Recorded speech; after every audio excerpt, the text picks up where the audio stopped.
Vai passar o medo, a angústia, a insegurança. Vai ficar para trás a saudade do abraço apertado, do almoço em família, do happy hour com os amigos. As coisas ainda estão fora de lugar. Viva o agora. Diga que ama. Pergunte se está tudo bem. Olhe com carinho que mantém a cidade em segurança. Fique em casa, se puder. Respire. Trabalhe. É hora de pensarmos no todo. Somos o país que não desiste até o último segundo da prorrogação. E juntos daremos a volta por cima.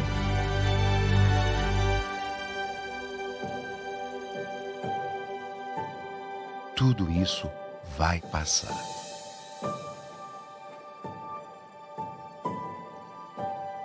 Enquanto não passa, conheça o novo jeito Quali de ajudar.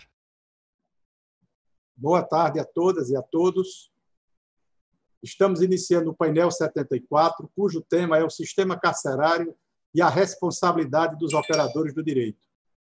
Para tratar de tema tão importante, o Congresso Covid-19, a repercussão jurídicas sociais e pandemia, convidou a doutora Cristina Lourenço, advogada, vice-presidente da OAB do Estado do Pará, o desembargador Frois Sobrinho, desembargador do Egrégio Tribunal de Justiça do Estado do Maranhão, e o nosso sempre presidente, José Roberto Batóquio. Então, nós temos aqui uma gestora atual, mulher, um operador do Poder Judiciário, segunda instância, desembargador, e um presidente com muita experiência, seja de ordem, seja de liberdade, seja como presidente do Conselho Federal da Ordem dos Advogados do Brasil. A ordem dos nossos trabalhos não poderia deixar de ser, como está se falando muito, em paridade já. Começamos com a doutora Cristina Lourenço, depois ouviremos o desembargador Frois Sobrinho e depois ouviremos a experiência consolidada, sedimentada, já sumulada de José Roberto Batóquio. Então, o painel tem esses palestrantes, né? A gente tem uma duração de 1 hora e, sem mais delongas, para que todos os que estão participando desse grande evento jurídico possam debater e ouvir e aprendermos com a palavra a doutora Cristina Lourenço. Boa tarde a todos e todas. Primeiro, eu quero fazer uma saudação especial aqui em nome do nosso sempre presidente, doutor José Roberto Batóquio, membro honorário vitalício da nossa querida OAB. Em nome dele, eu saúdo aqui o doutor Everaldo Patriota, que é um grande defensor dos direitos humanos, já esteve aqui no estado do Pará muitas vezes com a gente, nos ajudando. Igualmente o doutor Frois Sobrinho, que é desembargador do TJ no Maranhão. Também preciso fazer um agradecimento especial aos meus 2 presidentes, doutor Felipe Santa Cruz, doutor Alberto Campos, e ao nosso querido líder da região norte, Alberto Simonetti, pelo convite para estar aqui hoje. Bem, como hoje nós vamos falar sobre o sistema carcerário e a questão da responsabilidade dos operadores, e sendo a única mulher no painel, o que muito me honra, eu aqui gostaria de tratar sobre o encarceramento feminino e as suas peculiaridades em razão dessa responsabilidade que se impõe, não só ao Estado, mas a todos nós que, de alguma forma, trabalhamos com a área, né, da advocacia criminal e também labutamos na questão do encarceramento. Então, para poder falar um pouco sobre isso, eu gostaria aqui de pedir permissão para que eu pudesse falar sobre os dados, para que a gente possa se situar no problema que nós estamos enfrentando.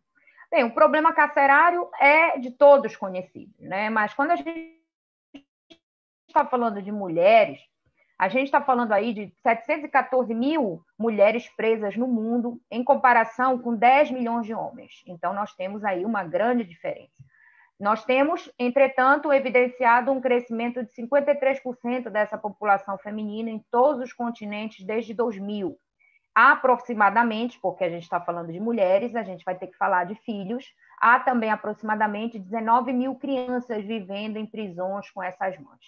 A população carcerária feminina, portanto, ela tem crescido muito rápido em termos proporcionais que a população carcerária masculina. Então, quando a gente coloca em dados, a população carcerária feminina ela tem crescido em proporções maiores que a própria população carcerária masculina. Desde 2000, a população carcerária do Brasil ela vem crescendo num ritmo que é também do mundo inteiro, nesse ritmo muito rápido, muito acelerado, e nós temos hoje aproximadamente aí um aumento de 698% desde 2010. Nós somos hoje a quarta maior população carcerária feminina do mundo. E por que que isso acontece? Do ponto de vista mais amplo, a gente vai ter que entender que esse problema ele vem aí de profundas mudanças econômicas, políticas e sociais em curso na sociedade global e de matriz dominantemente neoliberal que vem alterando o quadro do empobrecimento feminino e levando a uma seleção perversa de mulheres pelo sistema penal. Nós sabemos que as mulheres, em razão econômicas e sociais, elas estão na base da pirâmide. Quando a gente está falando de mulheres negras, elas estão ainda na base, abaixo dessas outras mulheres. Então, concorre ainda, sobretudo, para isso, para uma adoção de uma política de segurança pública que, para muitos, e a meu ver também, ela é equivocada, quando a gente está falando da dura repressão às drogas. É certo que o aumento expressivo da população carcerária feminina por crimes relacionados às drogas é um contexto mundial, é uma tendência mundial esse aumento.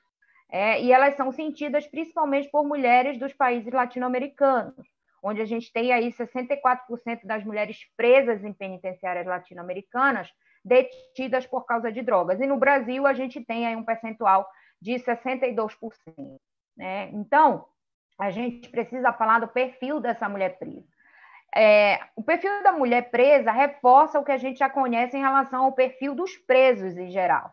Nós temos aí pessoas em situação de vulnerabilidade social, econômica, e que são alvos da seletividade penal. E aí a gente tem que realçar essa intersecção de gênero, raça, etnia, pobreza, que vai, de alguma forma, levar ainda mais a esse estereótipo e essa seletividade penal. Qual é o perfil que nós temos hoje das mulheres presas no Brasil? Jovens entre 18 e 33 anos, são declaradas negras ou pardas, com ensino fundamental incompleto, respondendo por tráfico de drogas, 62%, como eu disse, e mães solteiras. O que aqui nos causa, a gente precisa entender que quando a gente está falando de mães solteiras, e a maioria são mães, aqui nós temos uma população prisional de 58,5% que são mães, essas mães também são responsáveis pela criação dos filhos, então não sofre só a mãe, mas sofre também esses filhos. E aí vem a grande questão, que é o tema central do nosso congresso, que é a pandemia. A pandemia e o que a gente vai tirar dessa pandemia, o que vai acontecer em termos de pandemia, a partir em todos os ramos do direito, na sociedade como um todo, na economia, ou seja, no mundo. Como é que as mulheres na prisão elas se sairão durante a pandemia global? Nós sabemos também, isso é um fato, que em razão de nós termos essa disparidade entre encarceramento masculino e feminino, o Estado ele nunca se preocupou efetivamente com as necessidades femininas. Ao contrário, as mulheres recebem os mesmos tratamentos, em regra, que os homens recebem. Nós não temos essa diferenciação. E mesmo com a pandemia, quando a gente está falando de pandemia, a mulher continua negligenciada, há um silêncio em torno dessa situação única das mulheres que estão na prisão e algumas delas com os seus filhos. Então, as respostas, ou a falta dessas respostas, para proteger e mitigar esses impactos da pandemia sobre as mulheres, demonstram ainda mais a discriminação que as mulheres sofrem dentro do sistema de justiça criminal.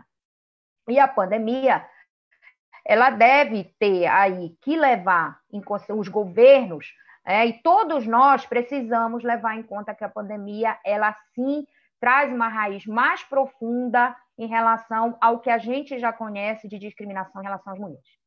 Bem, a pandemia, portanto, ela coloca aí esse sistema de justiça sob uma pressão ainda maior, pois fica difícil, já é difícil, fornecer, né, os cuidados de saúde necessários, mais difícil fica diante de um surto pandêmico, onde a gente precisa que haja distanciamento social, que não acontece no encarceramento, seja ele masculino ou feminino, que se seja tratada as questões de saúde, para que não haja, a gente sabe que a população que tem problemas crônicos, eles são muito piores em relação à afetação dessas doenças. Então, a situação das mulheres ela é muito mais aguda. Elas precisam de um apoio adicional para problemas de saúde, porque a gente está falando de questões de reprodução, que aí inclui questão de menstruação, gravidez, atendimento pré e pós-natal, menopausa. Então, há sim uma diferenciação a ser feita. E nós temos aí aumentado também as necessidades da saúde devido, muitas vezes, ao uso de droga e trabalho sexual que essa mulher desenvolvia. Em termos de assistência médica, nós sabemos que as regras de Bangkok, elas são claras. As prisões devem fornecer às mulheres encarceradas assistência médica equivalente à da comunidade geral, incluindo acesso a cuidados específicos de gênero, porque a gente está falando aqui de uma questão específica de gênero. Então, a pandemia tem sim um impacto distinto nessas mulheres e, por exemplo, quando a gente fala até mesmo da suspensão de visitas de familiares, numa tentativa, evidentemente, de conter essa propagação.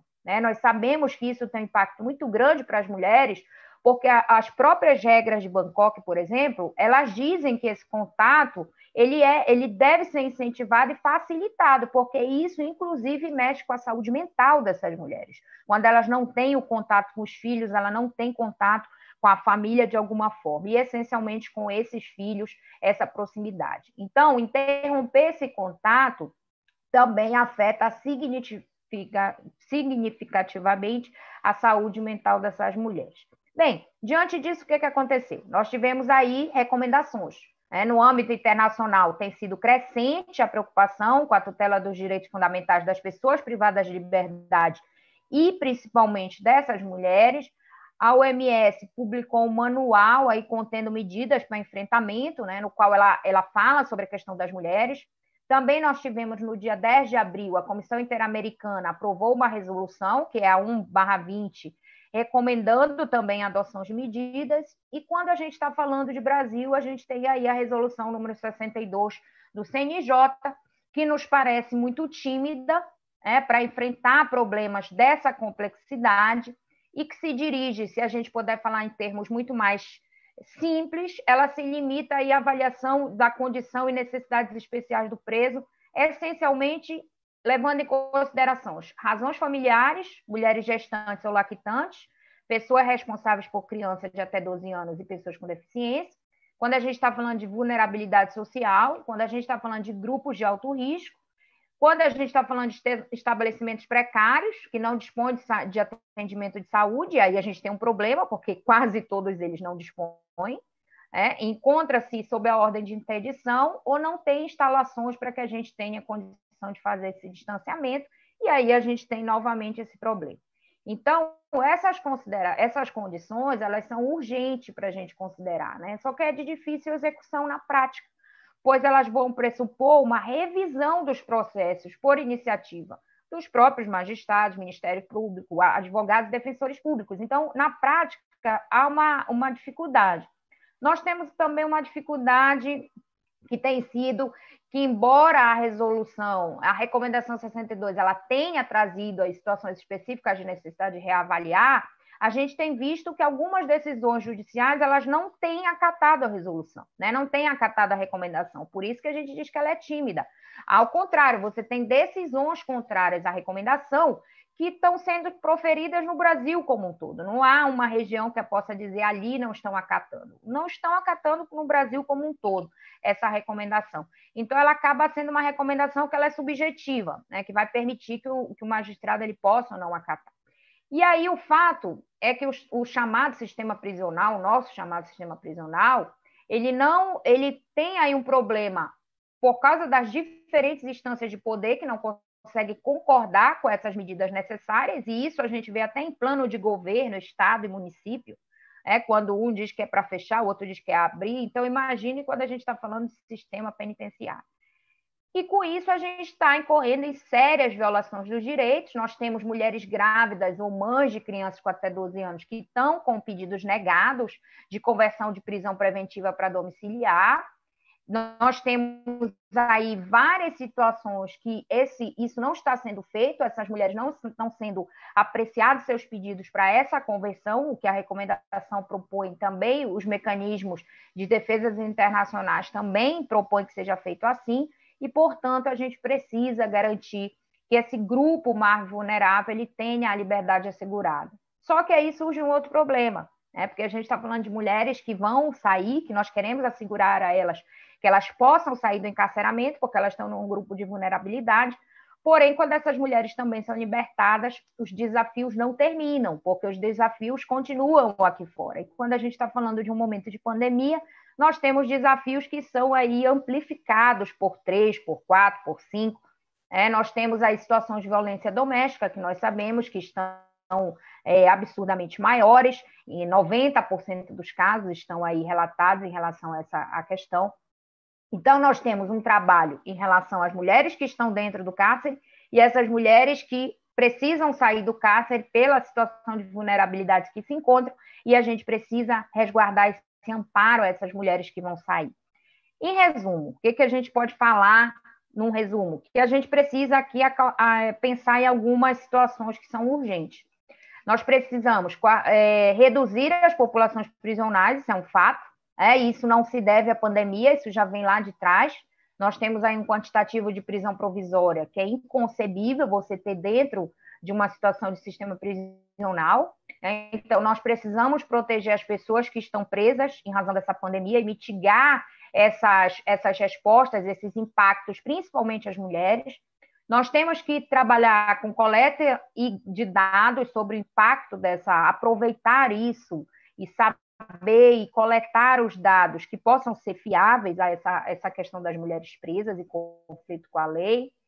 Também nós precisamos considerar a consideração de mulheres nos mecanismos de libertação existentes, portanto, levar realmente em consideração que as mulheres elas podem sim ser libertadas nesse momento, principalmente levando em consideração a recomendação. Não estou dizendo que é para abrir as portas da prisão, estou dizendo que há necessidade de você rever, levando em consideração a recomendação do 62 do CNJ, garantir que essas mulheres libertadas tenham o apoio necessário, porque é a segunda etapa, incluindo a moradia, alojamento, até meios econômicos que ela vai poder se manter, e prestação de cuidados de saúde mental e facilitação do contato com o mundo exterior.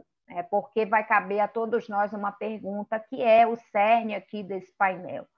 Quem será responsabilizado pela situação degradante, pelas mortes que virão a ocorrer dentro do cárcere? De homens e mulheres, e aqui na minha fala sobre mulheres. Quem vai pagar a conta final de uma tragédia que já ocorre fora e que está acontecendo dentro do sistema prisional, onde a gente tem, já sabe disso, antes mesmo da pandemia, nós tínhamos aí mais de 30% de estabelecimentos que não possuem assistência médica e mais de 50% aí com óbitos decorrentes de doenças variadas e que com o impacto da Covid, da pandemia, vão se tornar muito maiores. Então, há uma pandemia dentro da pandemia, uma pandemia do sistema penitenciário dentro de uma pandemia que ocorre em escalas globais. E aí cabe a nós a pergunta, qual é a nossa responsabilidade enquanto operadores do direito de alguma forma, trabalhar essas vulnerabilidades e essas deficiências para que os impactos não sejam tão gravosos como a gente já supõe que serão e que estão realmente acontecendo. Eu espero não ter extrapolado o meu tempo, doutor Everaldo, e agradeço imensamente a atenção de todos vocês para essa minha pequena fala. Muito obrigada. Agradecer a participação da doutora Cristina Lourenço, uma síntese precisa, cirúrgica, com um corte feminino muito bem trazido de dados internacionais e dados do Brasil, e que fechou magistralmente perguntando quem é responsável por isso que é um estado de coisa inconstitucional antes da pandemia, que se agravou agora com a pandemia e que vai deixar um rastro de mortes entre usuários do sistema e profissionais do sistema, sejam da Polícia Penal, os antigos agentes penitenciários, sejam os terceirizados que concorrem em cogestão e em trabalhos no sistema. E que essa situação ela é de todo o sistema de custódia, não é só do masculino adulto, não é só da mulher adulta, também se espraia para o socioeducativo de crianças e adolescentes. Agradecer à doutora Cristina Lourenço, muito vigorosa, muito firme, muito consistente sua intervenção. Acho que a sua palestra deve ser divulgada e muito. E agora, sem mais delongas, passamos a palavra para o desembargador Frois Sobrinho, que durante sua exposição concordou com muita coisa. Com a palavra, desembargador. Realmente, boa tarde a todos e a todas. Minha saudação primeira vai, claro, pela antiguidade, professor Roberto Batoque, pela experiência e pelo carinho que temos por ele. Aqui eu já faço uma saudação especial ao meu amigo Guilherme, ao presidente da OAB do Maranhão, o Thiago Dias, e ao ex-presidente da OAB, meu querido Marcos Vinícius, que é maranhense e piauiense ao mesmo tempo, e o presidente atual, Felipe Santa Cruz. Saudação para toda a OAB e a Escola Superior da Advocacia, já que eu, aqui no Maranhão, exerço a diretoria da Escola Superior da Magistratura também. Professor Everaldo, patriota, por várias vezes nos encontramos e desencontramos por Brasília, desde a minha época na UMF. Durante 10 anos eu estive à frente da UMF do Maranhão e esse ano tiramos umas férias, todo mundo, né? Houve uma mudança na direção da UMF, mas eu fico por aqui, por ser desembargador criminal, olhando e orientando todos os colegas. A professora Cristina Lourenço deu uma verdadeira aula, impressionante, né? Como ela conseguiu, nesses 20 minutos, falar tudo de verdadeiro, tudo corretamente, com os dados e fundamentados, né, com relação à questão do encarceramento feminino. Eu quis aproveitar e vou aproveitar aqui, excelências, para fazer da experiência do Maranhão, né? O que aconteceu aqui com a gente? No Maranhão, a gente tem um privilégio de, há 10 anos, ter uma unidade de monitoramento e fiscalização muito forte, né? Do qual a gente conseguiu agregar Defensoria Pública, Ministério Público, as Secretarias de Administração Penitenciária, de Segurança Pública, de Educação e de Saúde, em torno de um grupo de monitoramento muito forte. Nós temos hoje um grande secretário, o Dr. Murilo, que participou ontem de um painel aqui mesmo nesse congresso, né, com repercussões jurídicas e sociais da pandemia, e uma das juízas também que trabalha nessa unidade de monitoramento, que é a doutora Mirella, que participou do painel, para também falar sobre esses números de experiência do Maranhão. O que acontece com relação a isso? É claro que a gente tem que trabalhar em cima da pandemia, em cima da recomendação que foi feita a partir dessa recomendação. Primeiro, eu acho que a recomendação demorou muito para sair, para começar. Eu acho também que não se precisava da pandemia para fazer a recomendação. A recomendação ela tinha que ser bem anterior. Acho que demorou, foi muito, vir uma recomendação nesse sentido. E como a pandemia, ela também vai durar muito tempo. Mas, como a doutora Cristina falou, é uma recomendação. Então, a gente depende muito também dos operadores do direito para fazer essa aplicação correta ou não. Mas, de qualquer forma, ela é um parâmetro que aqui no Maranhão a gente tem seguido. O que nós fizemos? No comecinho da pandemia, aqui no Maranhão, que foi no mês de março, nós criamos um protocolo chamado Protocolo UMF Covid-19. Todo o sistema de legislação, o sistema de recomendações, portarias que foram feitas pelos juízes e pela própria UMF, junto com a Secretaria de Administração Penitenciária, fez parte de um bolo só desse protocolo. Esse protocolo é disponível numa plataforma que a gente criou também no ano passado, doutora Cristina, doutor Roberto, doutor Everaldo, que está dentro do nosso site. É bem interessante. Todos os dados de todas as outras instituições também alimentam esse nosso cronograma, esse nosso protocolo, e a gente tem acesso a essas informações que facilitam que a gente possa conversar com todo mundo. Então, o juiz conversa com o promotor, que conversa com o defensor, que conversa com o advogado, que conversa com a família, que conversa com o sistema de proteção e o sistema de aplicação de medidas alternativas, que esse é o ponto que eu acho que a gente tem que avançar com relação à questão da recomendação. Por quê? A recomendação ela impacta não, ela é para impactar não só em quem está preso, nos presos nos presos, todos os regimes, né? Impacta também no socioeducativo, impacta também na família, impacta também nos servidores. Olha que engraçado, aqui no Maranhão, só para ter um primeiro dado, só tivemos uma perda de um preso, só um preso morreu de Covid-19 no Maranhão, apenas um. E ele não morreu dentro de Pedrinhas, ele morreu no hospital. Ele foi ao hospital e acabou falecendo no hospital. Mas quando a gente vê os nossos servidores, nós tivemos 9 óbitos de servidores, né? E tivemos quase o dobro de servidores doentes por conta da Covid-19. Então, a nossa preocupação em março, justamente, era para a pandemia não entrar, né? Não vamos deixar entrar. E como é que a gente não deixa entrar? Aí vai com a conversa da questão da visita, né? Restrição à visita, a gente teve que fazer, Cristina, não teve jeito para que a gente não entrasse, e a gente fazer uma testagem do pessoal que trabalhava no sistema, né? Afastando aqueles doentes. Aqui nós tivemos também uma pandemia de H1N1 junto com a Covid. A gente não sabia que o gripado estava com HN1 ou com a Covid, mas o de certo é que a gente conseguiu dar uma fechada, porque em março nós fizemos uma liberação em massa de 10% dos presos, né? Nós chegamos a um número aqui no Maranhão, professor Batóquio, de 1.140 presos liberados antes, né? Ou então concomitante à recomendação do CNJ. Por que isso? Porque a gente já tinha esse levantamento prévio. A gente começou a fazer esse levantamento desde dezembro. Quando a gente viu vindo a onda da pandemia, a gente correu para fazer um levantamento com juízes, promotores, defensores e advogados. Levantem quem está no grupo de risco. E a gente também deu uma sorte, a Defensoria entrou aqui em março também com um habeas corpus coletivo que foi confirmado pelo Tribunal de Justiça, dado a liminar pela desembargadora Nelma, para retirar todos os presos que estavam devendo pensão alimentícia, por exemplo, que estavam presos.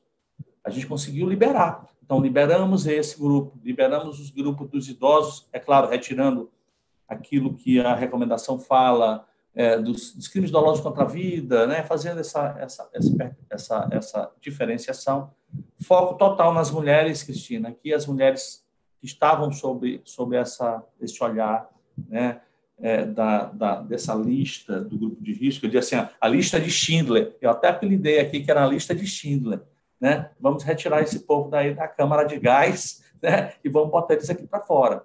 Porque a gente precisava dar um respiro, a gente estava com 12 mil presos no sistema, praticamente 12 mil presos, retiramos 10%. Isso aí tinha que ser feito no Brasil todo. Até conversei com vários colegas para fazer, olha, gente, vamos liberar antes, não deixa a pandemia chegar, porque se fechar a porta superlotada, a pandemia entra aí e nunca mais sai. A preocupação era essa.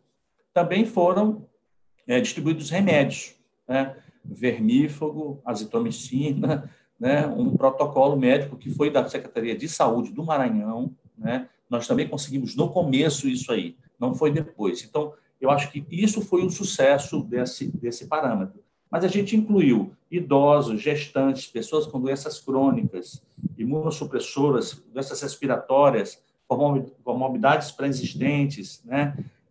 Todas que tinham aquele perigo de contágio. E a gente conseguiu convencer, e aí eu tenho que dar aqui, dar o meu louvor, aos juízes do Maranhão, né? Os juízes que estão envolvidos diretamente. Uma das coisas que eu defendo, Everaldo, você sabe disso, né? É que o juiz da execução ele tem que ser um juiz de uma vara única. Ele tem que trabalhar só com a execução.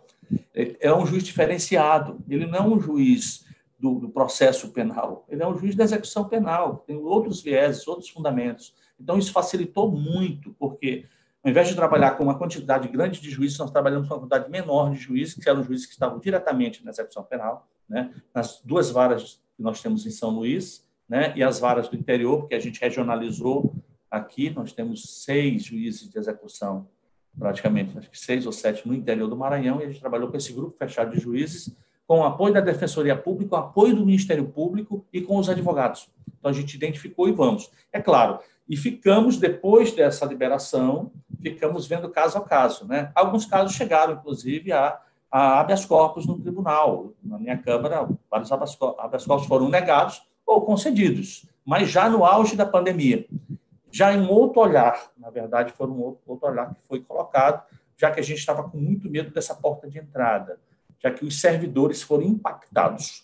Vários servidores, eu tenho um número aqui que realmente a gente ficou muito preocupado. Servidores foram afastados do serviço, quase 300 servidores, né, foram afastados do serviço por Covid ou outro tipo de doença, nesse período de 3 meses, que é contando março, abril, maio, que aí junho e julho veio a pandemia, que o nosso número cresceu muito aqui na capital, ele se manteve bem alto, e agora que está descendo. Então, o pior momento que a gente passou foi junho e julho, mas a gente conseguiu fazer isso antes. Então, foi realmente de maneira preventiva.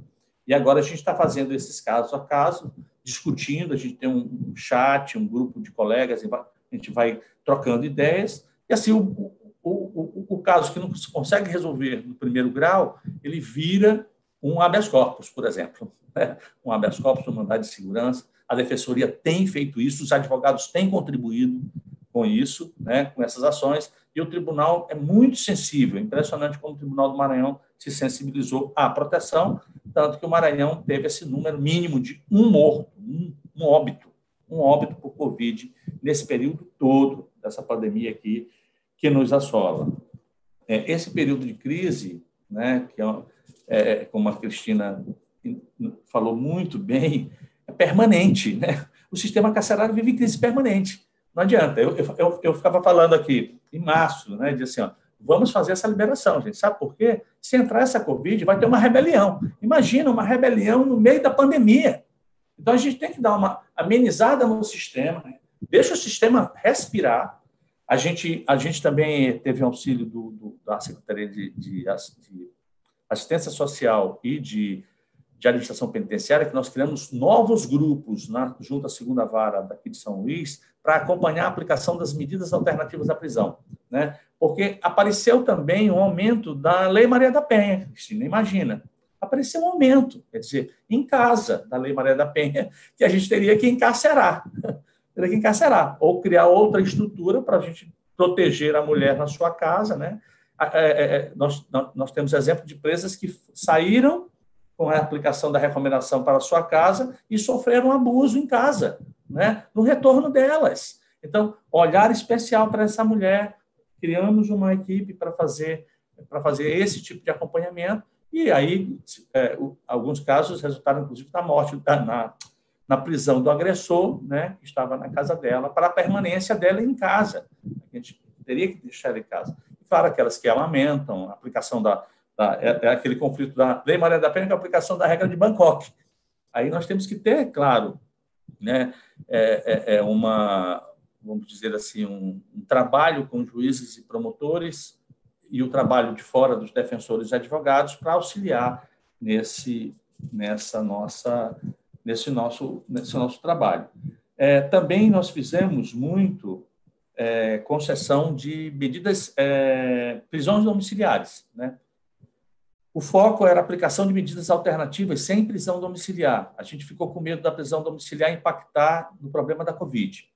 A outra coisa também que outro grupo que a gente trabalhou bem fortemente foi o semiaberto, para que ele não pudesse trabalhar e voltar. Então, todos os presos que tinham trabalho externo, professor Batoque, a gente concedeu a prisão domiciliar para que eles pudessem trabalhar e retornar para sua casa, não voltar para o presídio. Também acho que foi uma medida de extrema importância que a gente conseguiu fazer aqui. E, é claro, nós estamos fazendo esse trabalho todo num trabalho remoto. E aí tem um problemão que a gente está conseguindo resolver só agora. Sabe qual foi o maior problema, apesar de todos esses problemas? Os processos físicos. Nós temos um monte de processo físico aqui no Maranhão ainda, processos criminais físicos. Então, o Ministério Público não recebia os processos físicos, muitas instruções não foram feitas. Nós tivemos um crescimento no final de junho da recomendação daqueles 100 dias, né? Os 100 dias impactaram com o final de junho, que março, abril, maio, junho, impactou os 100 dias. Choveram habeas corpus por conta da não aplicação dos 100 dias para a reanálise do processo, que o processo estava físico, não saía do Ministério Público para a magistratura e vice-versa, né? Esses processos ficaram prejudicados. A nossa sorte, que em julho, no dia 1º de julho, o Ministério Público e a magistratura aqui fizeram um acordo para que esses processos pudessem tramitar. Os processos exclusivos de réu preso, né? Os processos físicos exclusivos de réu preso começaram a fazer essa circulação, claro, com todo o cuidado possível para que o controle epidemiológico com relação ao caso de sanitização do processo e dos lugares onde esse processo iria circular, para que a gente pudesse trabalhar. Deu uma dificuldade grande, né, para a gente buscar esses processos. A OAB ajudou muito, aí os advogados foram realmente grandes auxiliares, advogados e defensores, identificaram. Nós criamos um sisteminha deles, eles mandaram para a gente pelo sistema, onde é que estava o processo, quem era a parte interessada do processo, e a gente fez esse trâmite, manda para o Ministério Público, depois para o juiz. Nem todos foram soltos, alguns processos desses viraram também habeas corpus, e as solturas foram dadas pelo Tribunal de Justiça. Ou seja, muita coisa. Nós temos várias nuances nesse mundo. Isso aí a gente está falando aqui eu estou mais com minha cabeça aqui em pedrinhas, no masculino e no feminino, no semiaberto e no fechado, mas tem a infância e juventude também no meio disso aí, que a gente teve que fazer esse grande esforço para colaborar. O certo é que eu acho, voltando à minha fala inicial, a recomendação demorou, ela é uma recomendação aberta, ela não vincula muito, e a gente depende muito, que eu acho, num esforço muito grande do Poder Judiciário, assentar jurisprudências com relação a essa recomendação, e oxalá a recomendação continue, né? Eu não quero que ela termine. Eu acho que muita coisa ela tem que ser uma prática definitiva. Por exemplo, os 100 dias de análise de réu preso tem que ser uma prática definitiva, né? Presos que não cometeram crimes com violência à pessoa, eles terem o privilégio de responder o processo em liberdade, ou então com aplicação de medidas alternativas à prisão. As mulheres serem extremamente focadas e beneficiadas com relação às regras que são impostas pela legislação brasileira. Não precisa inventar regra, é aplicar a norma com relação à mulher. A gente tem um problema sério feminino aqui, Cristina, no Pará também tem, que as mulheres estão sendo processadas como formação de quadrilha familiar com relação ao tráfico de droga, né? Isso é uma batalha muito grande, nós temos que afastar isso, né? Ela, às vezes, é a dona de casa, ela tem uma família, o marido é traficante ou o filho é traficante, e ela é colocada no meio desse bolo e acaba sendo presa, esquecida no presídio. A gente tem que separar o joio do trigo e proteger essa mulher desse problema que está sendo corriqueiro e que a gente tem que resolver. Mas eu creio na justiça brasileira, eu creio em todas as instituições, a gente tem que trabalhar aqui junto, não adianta ser o Judiciário ou o Ministério Público, a Defensoria ou a OAB trabalhando separadamente, temos que trabalhar juntos, temos que trazer para dentro, para perto da gente, as secretarias de administração penitenciária e a gente realmente trabalhar para que o cárcere brasileiro modifique definitivamente. Então, muito que foi recomendado, ele tem que ficar como uma coisa permanente, e vamos torcer para que a nossa jurisprudência acomode tudo isso, que a gente assente uma jurisprudência na proteção dos direitos humanos e em busca de um cárcere digno. Muito obrigado, eu acho que me estendi bastante, muito obrigado a todos. Muito obrigado ao desembargador.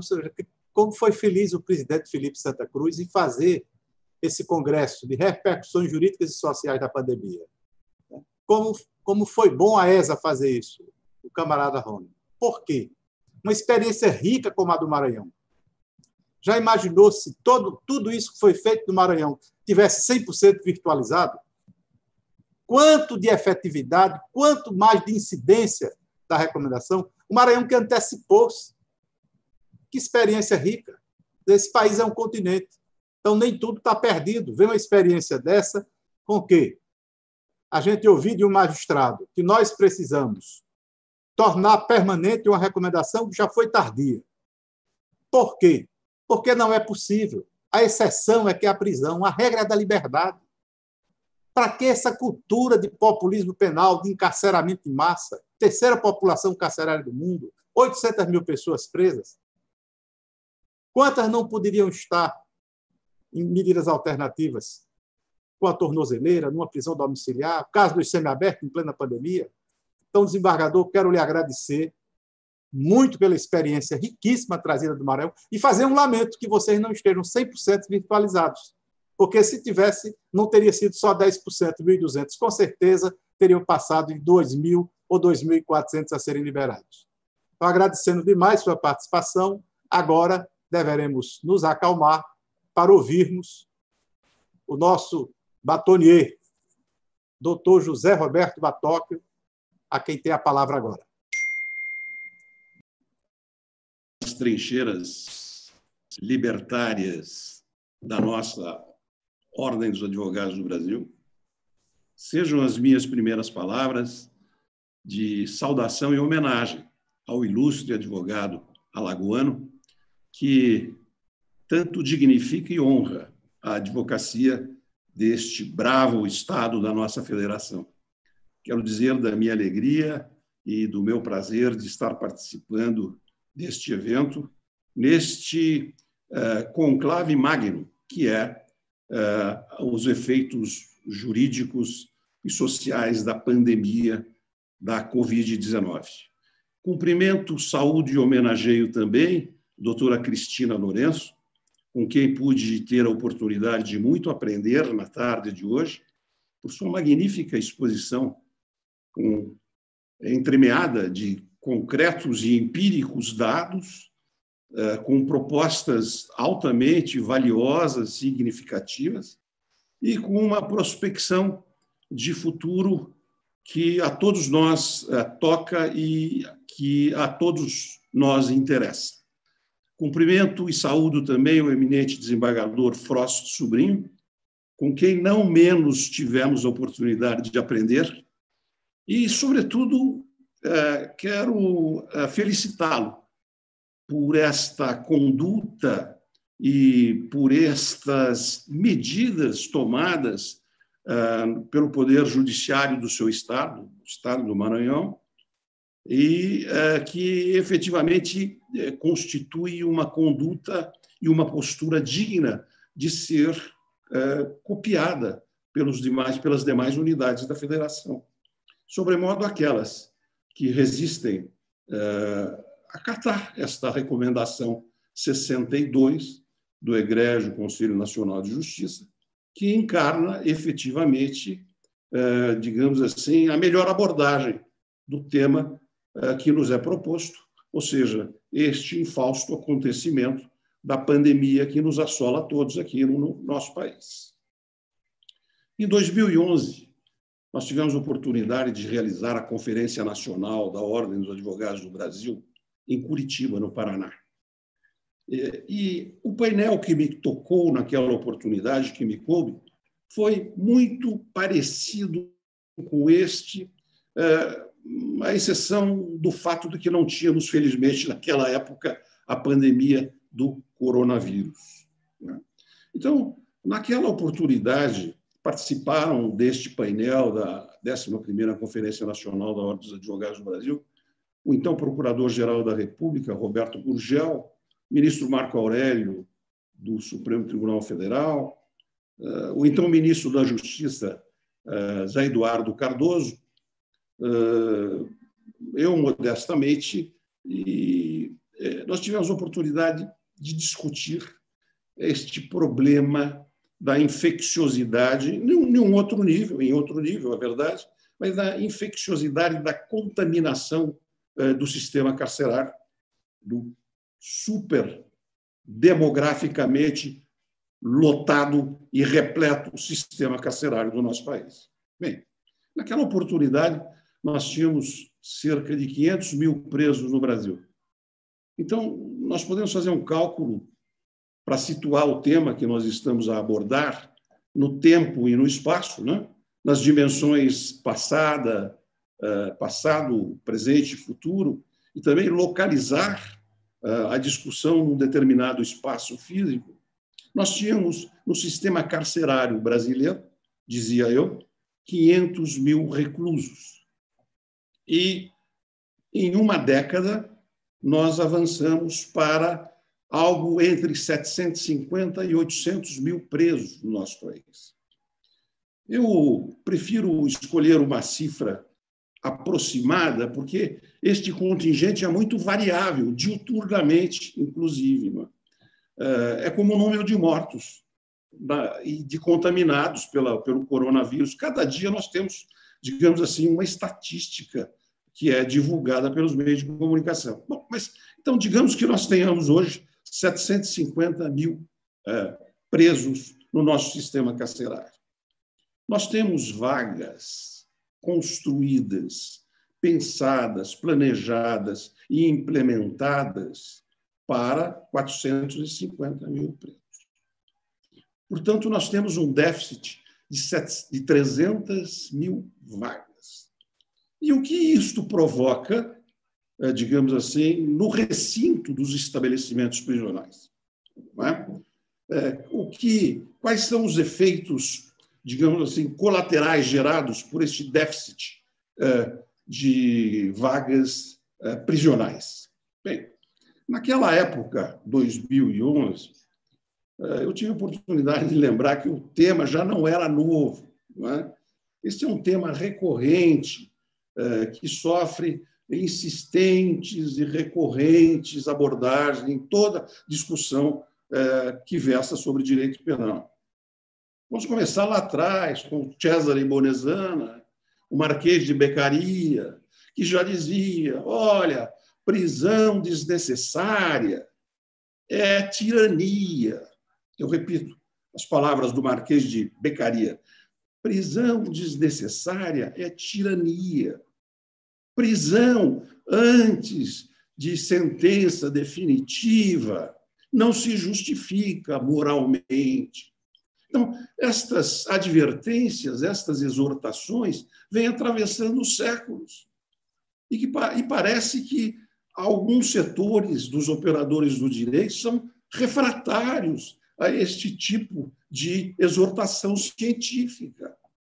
E nós vemos, então, fazendo um passeio, pensando assim, por todos os quadrantes do planeta, nós vamos encontrar a descrição do que isso acontece, o aprisionamento em massa, e indevido e desnecessário, o que isto provoca no sistema penitenciário.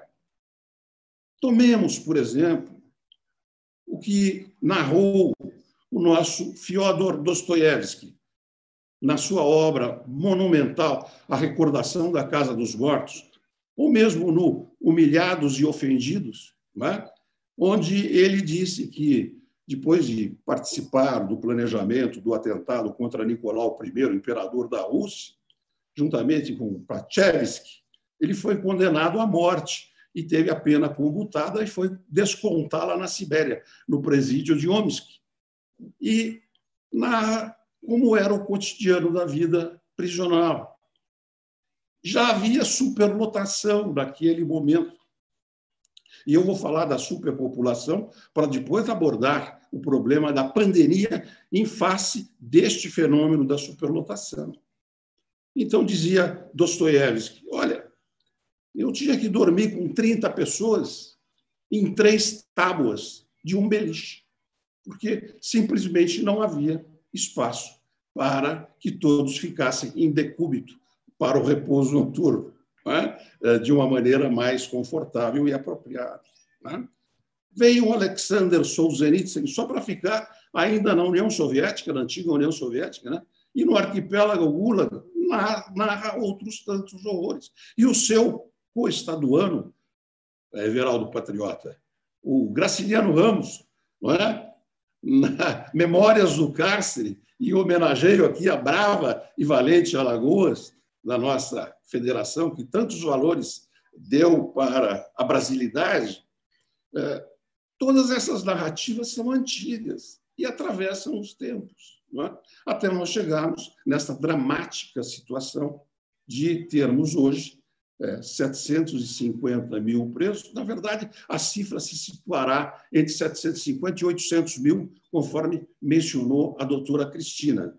Ela está correta, mas eu prefiro ficar com o piso para não correr, não ser apontado como exagerador dos dados. Não é? E nós estamos, então, nesta situação. E as notícias de intercorrências de escabiose, sarna, tuberculose, hepatite C, outras doenças, outras patologias transmissíveis, HIV, não é? Sempre frequentaram os presídios e, ultimamente, em um nível absolutamente assustador. Bem, então, nós temos o sistema penitenciário brasileiro super abarrotado, repleto.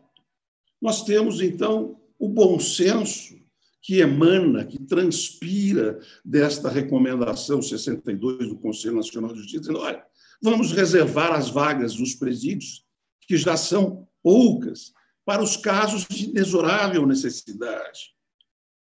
Vamos permitir que aqueles que compõem o grupo de risco, os idosos, os que apresentam comorbidades, aqueles que são imunodepressivos, vamos permitir que eles progridam, que eles avancem nos regimes, vamos usar com extrema parcimônia a prisão preventiva, esta odiosa restringenda que encarcera antes de julgar, portanto, veja-se que por si mesma só se autoriza em circunstâncias absolutamente extraordinárias e que não pode ser banalizada, naturalizada ou vulgarizada. Esta sábia recomendação 62 do Conselho Nacional de Justiça, por incrível que pareça, e dentro deste proscênio, dentro deste cenário, ainda encontra resistência entre alguns setores dos operadores do direito. Não se justifica efetivamente esta resistência. E há até alguns tribunais da federação que, ao argumento de que uma recomendação não pode interferir, digamos assim, na atividade jurisdicional típica, e muito menos na livre convicção de cada um dos magistrados, resistem à aplicação destes princípios que foram, digamos assim, vieram à luz em forma de recomendação e, sobretudo, ancorado em indiscutível bom senso. Indiscutível bom senso. E há até quem tenha escrito artigos com o seguinte título: Prisões, Coronavírus e Soltura-vírus. Eu estou a me referir ao antigo ministro da Justiça e ao antigo diretor-geral do Sistema Penitenciário Nacional, DEPEN, não é? Como se esta realidade da infecciosidade, da contaminação, do cárcere, simplesmente fosse uma ideia longínqua, abstrata, intocável, impalpável, fora do mundo real, fora do mundo empírico. Isto realmente causa perplexidade, não é? Eu começo, às vezes, a me perguntar, aqui dos antigos 52 anos de advocacia, né? Será que os concursos para as carreiras jurídicas se transformaram em aferições muito teóricas? Não seria o caso de nós, a exemplo do que ocorre com os médicos, começarmos a considerar a possibilidade de residência jurídica para que as pessoas pudessem sentir o que é a realidade de um estabelecimento prisional, pudessem ver, pudessem tocar, pudessem... Desculpa interromper, doutor, nós temos 5 minutos para encerrar o painel. Perdão? Estou sendo ouvido? Continuo sendo ouvido? Sim, doutor, você está sendo ouvido, sim. A gente só precisa avisar que faltam 5 minutos para a gente encerrar o painel. Muito bem, muito obrigado.